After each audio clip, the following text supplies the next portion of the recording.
سلام دوستان، با یک کلیپ دیگه در خدمت شما هستم. یه موس برام آوردن که قسمت اسکرولش مشکل داره، یا همون غلطک موس بالا پایین نمیکنه، یا اگرم عمل کنه فقط واسه قسمت بالا حرکت میکنه. اینجا رو اگه نگاه کنید دقیقا اینجا عمل نمیکنه. میریم برای باز کردنش و ببینیم مشکل از کجاست.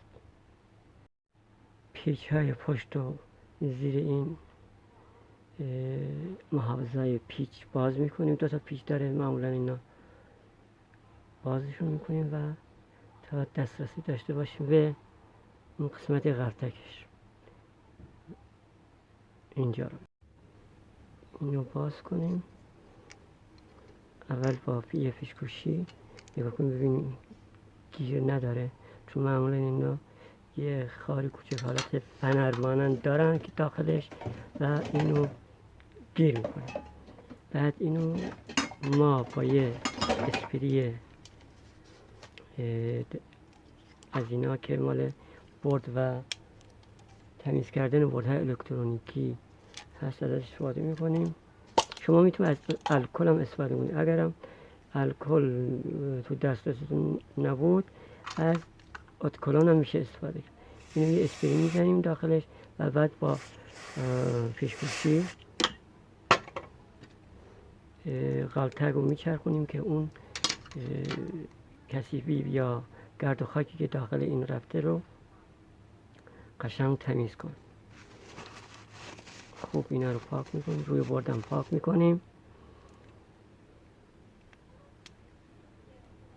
دو سه بار غلطک رو چپ و راست میکنیم که دقیقا بچرخه و کل اون صفحه سیلیکونی هست، سیلیکونیا که داخلش هست رو تمیز کنیم. دوباره اینو میبندیم و میریم که تستش کنیم. فقط اینجا مواظب باشیم اون قسمت سیما رو دقیق جا بزنیم.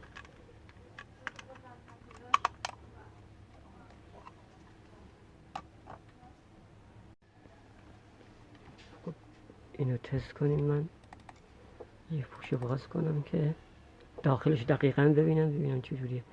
خب اینجا نگاه کنید، بالا پایین بالا پایین و مشکل این موس هم برطرف.